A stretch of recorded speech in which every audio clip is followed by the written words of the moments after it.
Jika kalian mendengar kata perang, hal apakah yang pertama kali terbayang di pikiran kalian? Mungkin hal-hal seperti kekacauan atau penembakan menjadi hal pertama yang muncul di pikiran kalian. Namun, tahukah kalian bahwa sebenarnya ada aturan dalam peperangan? Salah satu konferensi terkenal yang mempengaruhi aturan dalam peperangan yaitu Konferensi Jenewa. Video ini membahas mengenai Henry Dunant yang sering kita kenal sebagai Bapak Palang Merah Internasional. Selain itu, ia juga merupakan salah satu orang yang paling berpengaruh dalam pembentukan Konferensi Jenewa pertama dan berjasa dalam hal kemanusiaan bagi dunia. Pada 8 Mei 1828, seorang pasangan konglomerat di Geneva yang bernama Jean-Jacques Dunant dan Antoinette Dunant dikaruniai oleh seorang anak.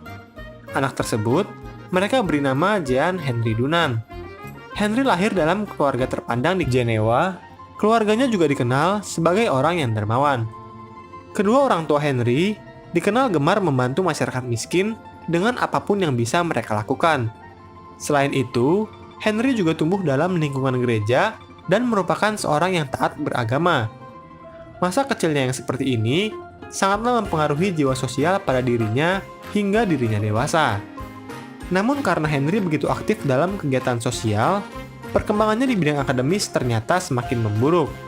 Hingga pada akhirnya di tahun 1849, saat masih berusia 21 tahun, Henry memutuskan untuk keluar dari perguruan tinggi Calvin College.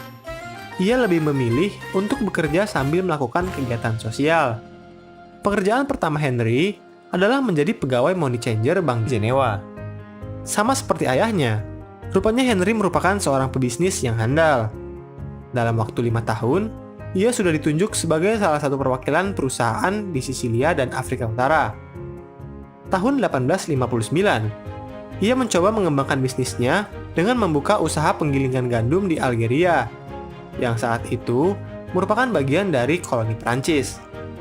Henry membutuhkan tanah dan sumber daya penunjang, misalnya seperti air, yang hal tersebut tidak ia dapat dari Perancis.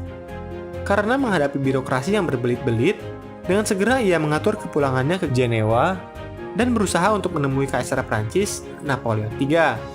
Namun, saat Henry mencoba menemui Napoleon III pada tahun 1859, ia tidak mengetahui bahwa sang kaisar sudah tidak lagi berada di Prancis. Sementara itu di Lombardi, Napoleon III bersama Vittorio Emanuele II sedang mengatur penyerangan untuk mengalahkan pasukan milik Franz Joseph pertama. Pertempuran tersebut akan berlangsung di sebuah kota kecil bernama Solferino di Lombardi. Karena Italia ingin menyatukan wilayah-wilayah yang berbahasa Italia di bawah kerajaan Sardinia, sedangkan Prancis mendapatkan keuntungan dengan melemahnya Kekaisaran Austria, karena mereka kelak akan mendapatkan daerah di Italia. Setelah mengetahui keberadaan Napoleon, Henry bergegas untuk pergi ke Solferino. Sesampainya di Solferino, Henry justru melihat pemandangan yang mengerikan. Pada tanggal 24 Juni 1859, pasukan koalisi Italia dan Perancis mulai berperang dengan tentara Austria. Akibat tidak adanya perencanaan yang matang dari kedua belah pihak, kota Solferino dengan segera menjadi medan pembantaian. Meskipun Napoleon III dan Vittorio Emanuele II menang melawan Franz Joseph pertama, kedua pihak mendapatkan korban jiwa yang sangat besar. Prancis dan Italia kehilangan kurang lebih 15.000 orang, sedangkan Austria kehilangan kurang lebih 14.000 orang. Kedua angka ini belum termasuk jumlah yang hilang atau ditahan. Peristiwa di Solferino merupakan suatu bencana yang sangat besar.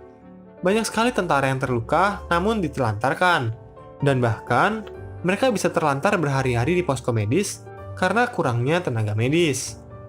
Pada zaman tersebut, pertolongan pertama saat terluka bukan hanya belum memadai, namun juga bukanlah prioritas yang utama, terlebih untuk serdadu biasa.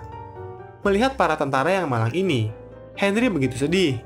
Namun, siapa menyangka, kesedihannya itu justru semakin mendorongnya untuk mewujudkan cita-cita kemanusiaan yang akan mempengaruhi sejarah dunia. Karena sejak saat itu, ia bertekad untuk membuat aturan perang yang memisahkan sisi kemanusiaan dalam peperangan. Apakah impiannya akan berhasil? Dan bagaimanakah kisah Henry selanjutnya?